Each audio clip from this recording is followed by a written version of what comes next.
I just detest rude, unladylike young ladies. I hope you don't mind me being a tad rude. I myself am strange and unusual. Don't be rude. That is some weird, wild stuff. Shocking, isn't it? It's a scandal! But it's provocative. Please stop making me blush.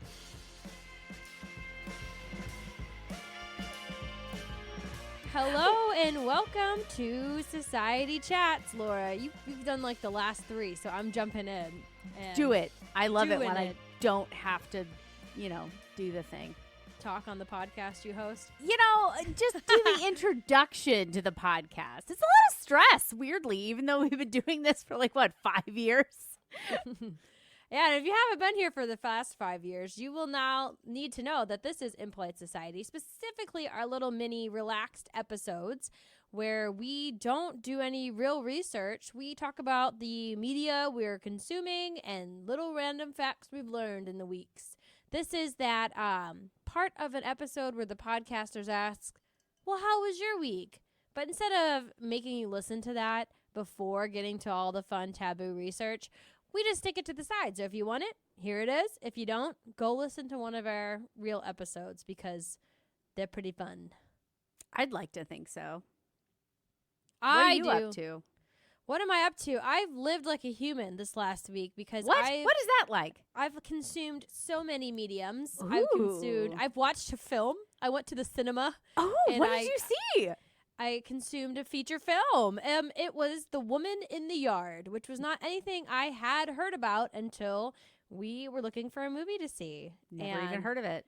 It is it a horror? It sounds like a horror. It's a horror movie. Yeah. And is she just hanging out in her backyard? The Woman in the Yard. She's got a good bottle of Sauv Blanc. She's just sitting out there. It's a movie about a woman who wakes up one morning and finds that there is a woman sitting in the yard of her rural farmhouse that she and her late husband bought to fix up, that she now lives at alone with her 2 kids. And no spoilers, but it's an allegory. Yeah, it's an allegory. Is it her past self? No, it's her grief. It's her. Okay, no spoilers, but kind of spoilers. It's it gets pretty dark, and it deals with the big old slewer slide. Why am I speaking in allegory speak? It's about suicide and suicidal ideation. We're not really on YouTube. I mean, we are on YouTube, but we're not really on YouTube. We're certainly not monetized. This counts as a movie review. Anyways, it was really dark at times, but still not. It was scary to me as a not scary movie person. But the whole time I was really pulled out of the story, which, was pretty good. But I was pulled out of it by the fact, and this is just me being insane, that the casting was not your typical horror movie. It was cast with a black family, and it didn't actually have anything to do with race, which, Wait, a black family in a rural, like lot of land? Yeah, they bought a farmhouse to fix up. I would be distracted by that as well. I'm not saying... I'm not saying it can't happen, but I'm also I want to hear that story more than I want to hear the other story. And it was an interesting casting, too, because a lot of the horror stories or where people are cast, where black actors are cast, race is a factor. Mm-hmm. But at least not to my uneducated eyes. I didn't see it factor in at all. And which is kind of cool, right? Because you're right. I do like that. Yeah, the whole time. Playing time, against type.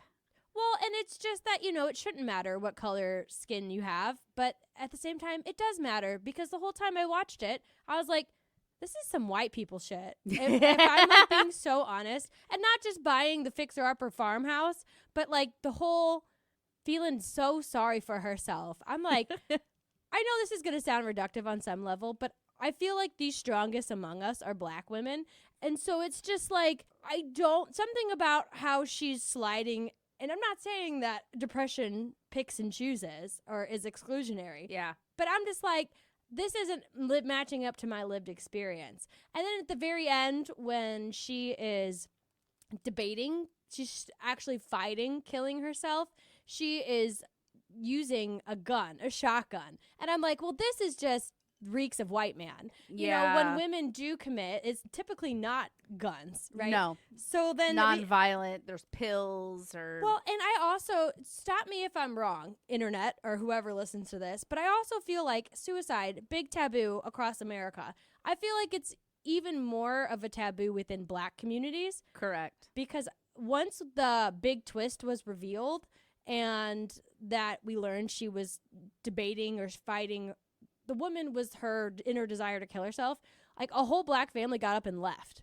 Like Good for them. They're like, fuck this shit. Well, I was like saying, fuck this shit. She's a single parent to 2 kids now. Yeah, that's I was- immediately when you said that. I was like, dude, you got 2 fucking kids in the house? That ain't an option for you. Yeah, I wanted to reach through the screen and slap her. her. But that Get actually, your the shit kids, together. the kids were the coldest part. Like there was her little inner voice is talking to her. And that actually delivered the coldest line of the whole movie, where she asked her inner suicidal ideation manifestation, will they be okay without me? And she goes, yes, if you set them free. And it was just like, as a mom, that cut deep. Is that where they got up and left? I think it was right around that point. Because I would have too. I'd be like, I ain't watching this shit. If this movie ends with a woman killing her kids, peace outie. Well, she didn't kill the kids. She didn't. That was never her intention. Setting them free meant like setting them free from her, right? Yeah, like, but if you she- know that's the. Well, then there's the whole surprise ending. Did she? Because the dog that mysteriously disappears shows up in the end, and I'm like, oh, there. You think it's a happy ending, but is it? And anyways, like I said, the whole thing, I was like, this just reeks of white people shit. And sure enough, I look it up. The writer, Steve Stefanski or something. Sam Stefanak. So a white male writer who wrote this movie about his own struggle with depression. Yeah, well then And- cast yourself in it. Right. It did. I think they probably would have felt too much like The Shining if it went that route. Fair. But I just say kudos on the casting decisions, but maybe we need to. It kind of read like I don't see color, but you do have to some extent. That's fair. I have not seen the movie, but from all of the things that you're saying, I'm just like nodding in agreement. Definitely see where you're coming from. Yeah, well, and I'm a certified hater, so I don't like anything. Certified hater. But I do have some things that I like, but I don't want it to monopolize, Laura. What's going on in your world? Well, mostly I have finished Orange is the New Black 10 years after it ended. I don't even know. Like, when did it end? The I have no idea. animal. The The animal. animal. Which is, I looked it up. Regina Spektor did that especially for the series, which I thought was cool. As soon as I heard that, I was like, that's Regina Spektor. Like, I didn't have to look it up immediately. I knew. And it was specifically for the series. So I just finished it. Overall, I enjoyed it, but there were definitely some things that I didn't like. But did you finish the series? I think we were talking before. Oh, You said Laura, you didn't. I don't remember. That was a lifetime ago. Truly. I know I watched the beginning. I feel like I dropped off after that straight woman, lesbian, thirst trap character showed up. Ruby Rose. Oh, yeah. That was annoying. I agree. She was a little bit, I think, kind of before I think the series kind of took a dip. But I know exactly who you're talking about.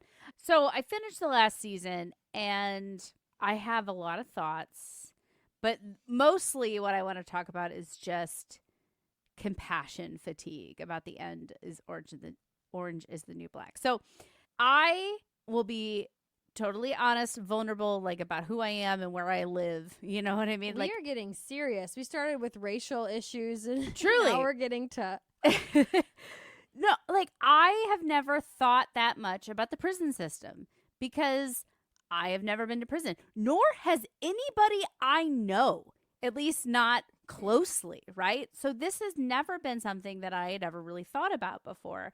And so I give big props to Orange is the New Black for making white middle class or whoever middle class people. Yeah. You know what I mean? Think about it. Pull our And- heads out of our butts and be like, Yeah. wow, Yeah. this is, it's not, people don't choose to go to prison in some circumstances. No, they don't choose. And necessarily, like, how are we treating them? And, like, are we really looking to rehabilitate? Or are we... Yeah, exactly. Like, I've never really thought about these things. And so I give big props to the show for bringing that to the forefront and making me think a lot of thoughts. As, like, the privatization of prisons is something that I had seen in, like, think pieces or headlines. But I never thought, I never cared to look into it. And I haven't done so since watching the show. But when they were talking about it in the show, immediately it like clicked. And I'm like, oh, that's a bad idea. Like, it was like you very like follow the threads and you're like, oh no, that's not good. And so it really did get a lot of thoughts going. But then in the last season of the show, they really went off the rails. And when I say off the rails, I mean they tried to bring in about 1,000 different like social issues that we should care about. Not to say that we shouldn't care about them, because they should. But this is where the compassion fatigue comes in. So like the entirety of the show, I'm thinking now about the prison system, racism, sexism, addiction, police for brutality. Like those are a lot of heavy subjects, right? That weigh heavily. And then in the last season, but now we're throwing in a whole new mix of things that I need to be worried and concerned and compassionate about. Deportation, abortion, Me Too, infant death. Like one of the prisoners' infant died. Female genital mutilation out of nowhere. We have somebody that came from Egypt or like somewhere in that region and was like, I don't have a clitoris. And it's like, it's not that these aren't issues. They definitely are issues, but like they're like jamming it into that last season. And I'm just like, I feel like this got really far away from where we started. Like you need to stay on message a little bit. I don't know. Is that one Netflix show can't solve all the world's problems? Exactly. And it did a good job, like you said, of bringing attention to that specific issue. And then at this point, you bring it in at the end. Like, is it because you're trying to raise awareness, or are you trying to do a little bit of trauma tourism and just show all the ways that the world can go askew, especially with the infant loss? Because, like, I think everybody knows that happens and nobody's for it. Yeah, exactly. I'm like, I feel like, yeah, you're just like layering on like the traumas. Like there was a major character death, I think like the second to last episode. And it's like, really, did you really need to? I never expected the show to end like, and then everybody lived happily ever after. You know what I mean? Like there was, I don't know, but it just left like a bad taste in my mouth. I think that show should have probably ended in season 4 or season 5 and would have like, I think that's top tier. A blanket statement that most shows should end after season 4 or 5. But I mean, what are you going to do? Because the book that it was based on, she served her 18 months and then she left. Yeah, totally. And I mean, that doesn't make that good of TV show. But honestly, that's the span of the TV show is like 18 months. Jesus, that's a busy 18 months. It truly is. It truly is. Like it's not 7 years or however long like the series went. And it did such a good job of making you really care about these characters and think about things in a different light. And so I give it hard props to that. And then I also give hard props then to HBO, because I know it's not an HBO show. HBO generally caps shows out at 3 seasons. There's a reason. Oh, yeah. Because you keep it going for too long, you lose it, man. And they lost it. And so I think maybe I'll rewatch it again, but in like a couple of years, and maybe stop at like season 4. Oh, I have no desire to rewatch it. You were talking about it, and I'm like, Some of the characters are so good. Tasty, she's my fucking favorite. Yeah, Love I Tasty. remember liking them, but again, I don't remember enough about them, and I feel like in a couple years, maybe you won't remember them either. So I don't know. You'd be surprised. I can really hold on to stuff. I really latch on to my media. Yeah. Well, we'll see. Only time will tell. True. Time will tell. Oh, so I feel like we need to get on something a little bit lighter. This is heavy right off the that's bat. fair. which is, not necessarily what we talk about. We actually got a little bit more opinionated on than what we normally do. We try to toe the line. So hopefully we offended you in a way that makes you want to interact with us or keep hate listening. Yeah, Because things shoot are us about to an get email. spicy right now. Because the other thing that I've been doing, I am now a gamer. I am now a computer What? It's not gamer. Sims? No, well, The Sims. That's off. That's my on. I mean, and it off is a again computer, isn't it? love affair. It's yeah. a computer game. Oh yeah. But I wouldn't consider myself a gamer. So this all started when I discovered my husband and I just were watching YouTube. I have a favorite YouTube creator too. So I'm really coming into the 21st century. But we were watching his random movie fake documentary made by a video game person about a Jurassic alligator going from pond to pond and taking over a server. And I'm like, okay, what Taking is over this? a server? So there's these games. They are like survival games. I don't know if you've heard anything about survival games. My husband and I used to try to play Ark, but the skill gap was just way too big. Where, we're two naked people on the island trying to survive. And meanwhile, I'm just befriending the dodos and he's actually doing everything. But it's like a dinosaur survival game. So you literally you play as a dinosaur and you just go on an island and you try not to get eaten by the mixed packers that are out there trying to eat you. Okay. And I started. Are you a herbivore or you can be whatever you want. Every Okay. dinosaur on the island is another person, Ah. and so you're playing against other people. It's terrifying. My little watch that tracks my stress when I'm playing. But the It's good for you. It's Yeah. that primal need, right? Well, okay, any delusion I had that I would do good in a disaster after the disaster psychology episode, out the window. You need because- to role play as the dinosaur. That's Well, I need to get used to conflict because I'm like, oh my God, I panic. I didn't even finish this. So the game is called Path of Titans. The creator that I watch, he's pretty good. He makes these documentaries. The storytelling and narrative construction is really good, and he takes these dinosaurs and he makes you care about them, even though he probably dies 1,000 times while doing it, but he slices it together and makes it look like a nature documentary. And I'm like, this is so enjoyable. He doesn't have that many videos. His name's Yellow Tones, and he doesn't have that many videos. He's been doing it for a year or two, and there's 12 videos total. So I breeze through those, and I'm like, okay, I'm going to try my hand at this. And so someone who does not game at all, I buy it on a freaking console, on the Switch. And so I have no idea what the hell I'm doing. I'm just a small little dinosaur out there running. And my strategy is to run fast. And I pick the fastest dinosaur because I ain't going to be able to fight. That's a fair strategy. I feel like. panic. Again, the panic sets in. Today I died very spectacularly because I was being attacked and I ran and ran and I ran off a cliff, fell into a creek or a river, and survived all that. While I'm swimming, I'm like, oh, I'm going to go underwater and hide and they won't be able to see me anymore because I think they jumped in after me, to be fair, because it defies all ration. These people are just out ration out. What am I saying? All reason. rationale out the window. Yeah, it defies all reason. They just want to kill you. So they're just going to do whatever to kill you. They're on a mission. It's Yeah. not like hunter predator prey relationship. It's human grudge. I'm gonna win. I want to torture and inflict pain on other people. So then I dive underwater. Mistake. I did not know how to come back up from under the water. You drowned yourself. I drowned myself. And I'm like, I could have just, let this person kill me and then they could have eaten my body and got sustenance. But nope, I look like an asshole diving into the stream. No, that's you. This is the human aspect that Yeah. comes into play. Well, I look You like a didn't sore let him loser. get you.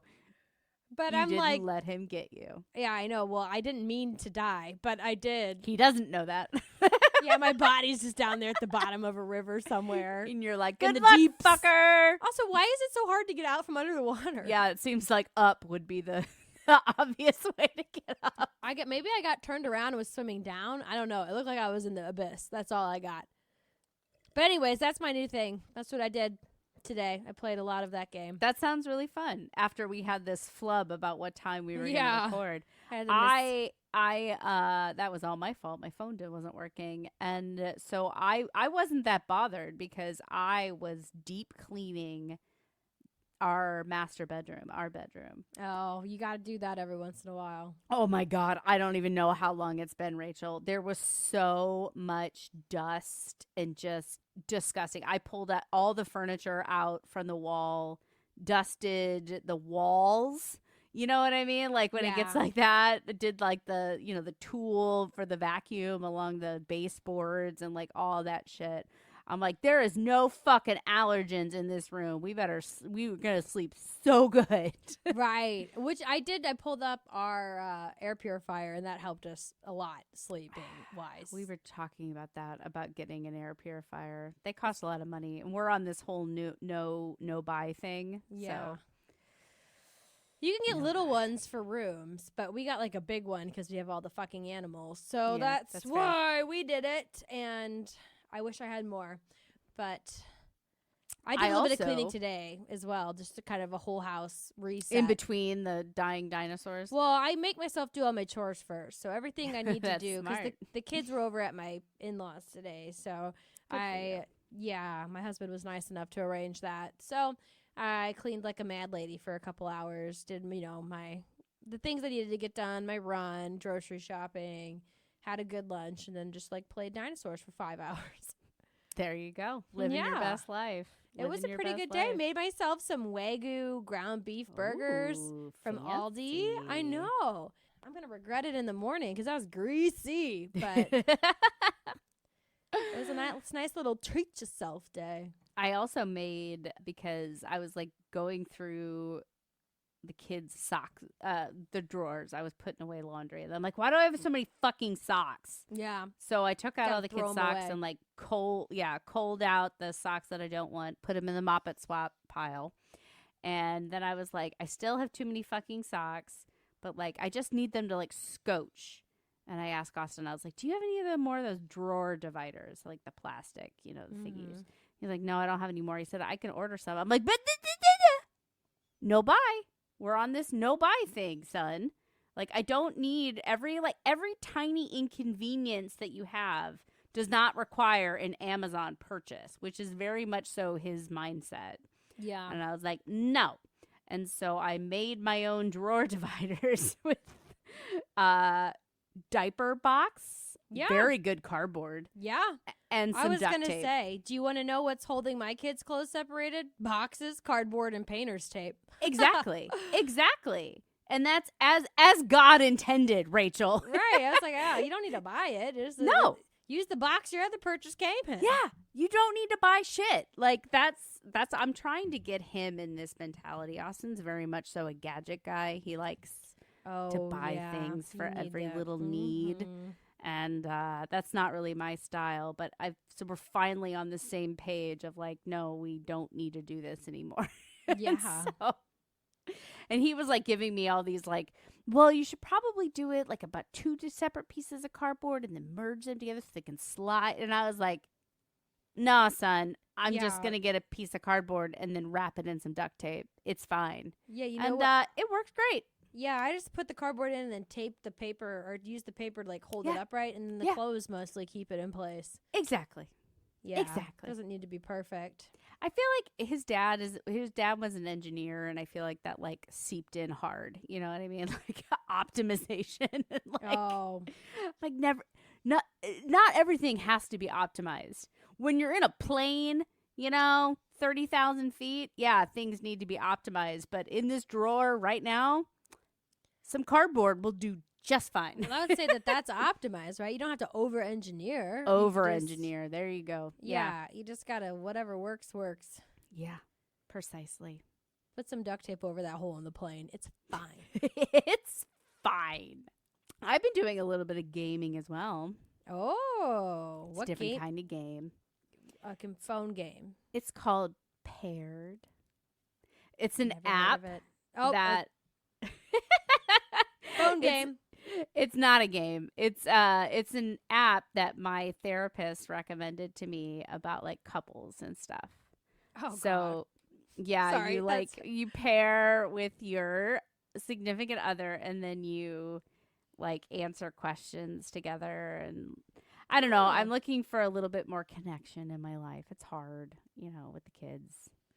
And I'm sure you've experienced the same thing. But I feel like you and Dan like do more stuff together than me and Austin do. So What do you mean do more stuff?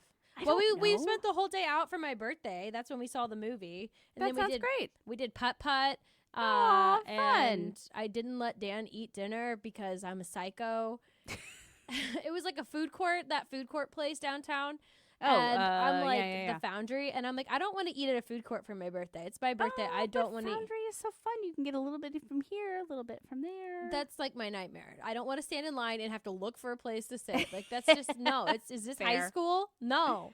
Was it a weekend? Cause Yeah, it it was gets, Yeah, Saturday. it gets real busy. It was just not what I expected. I thought it would be a little bit more open, but it was cute. That's where we saw the movie at the fancy movie Yeah, theater where they I know bring which you one your you're talking food. about. Yeah. That was nice. We should have got dinner there, but the popcorn smelled so good, so we just had popcorn for dinner and then drank for like 5 hours straight. And we went to the Speakeasy. Isn't that a beautiful one? We went to It that was too. It was a fun little experience. It was Mhm. maybe not what I needed at that moment. We probably Because should you had been drinking for 5 hours. Well, yeah, it was down cold, and I don't know. I wasn't as decorated as well as I thought it could be, but it was really cute. I The guess I was entryway. kind of drunk the last time I was there. I remember liking it. I No, just it was remember it nice. was dark and the drinks were good and strong. Yeah, the drinks were good and strong. My husband and I had to split our second drink, and then we went home. That's how you know it's good. You're like, Oh, let's yeah. split this drink. I think we got home at 9:35 or something. Oh like that. wow! Yeah, you Well, were in there early. Yeah, because our reservation was at like 8:15 or something. So yeah, we flew through everything you can do at that fancy little entertainment district. But it's cute. I had never been before. So now we say check, done it.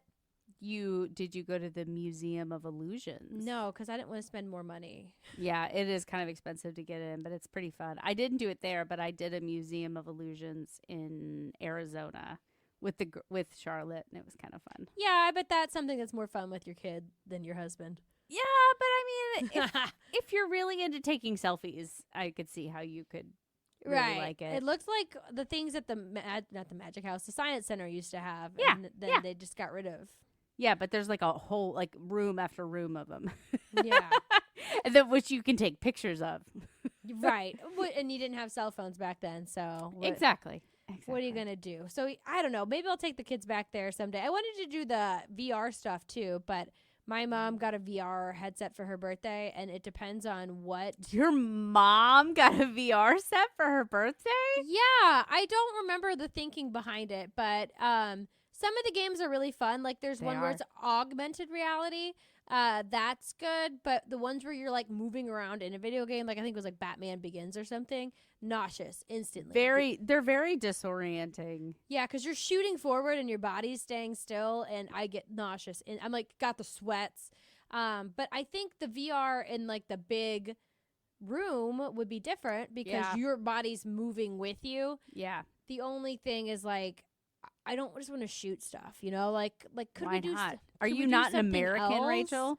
I don't know. It just like, come on, let's have a new idea. Like the Squid Game ones was the one I was the most intrigued in, but like I didn't want to get murdered instantly and like what you wasted your $80 or whatever. Well, I'm sure you get like a set amount of time. It doesn't matter how many times you die. My luck, it would. We I don't have a speedy little dinosaur to run myself. should out do of it there. together. I would totally play Squid Games with you. I haven't watched the series, but I'm familiar with the concept. So I watched the let's do reality it. show version of it, which is, Oh, I think, geez. better. A little bit more fun. And speaking of more fun, it's time for us to go do our real show. Our real jobs that aren't Yeah. jobs. And that is in itself fun. Yeah, exactly. We choose to do it. Yes. It's these are nice these get us warmed up for the big episodes that we record. So, yeah, we would do these combos anyway, so we thought might as well Record them. and put them out there for you for free. You're welcome. Well, all right, guys. Catch you on the flip side. Catch you on the flippity flop, Do you have as I thoughts think about Rachel said before. flippity flop, flop, flip? Let us know your drip and what you think about the things that we talked about. You probably have opinions. Let us know. Email us at rude@impolitesocietypodcast.com or use the link in the show notes to send us Questions. Yeah. Thoughts. send us an anonymous text. We can't text you back. Don't fear. And then the rating, review, all that stuff. Bye. Bye.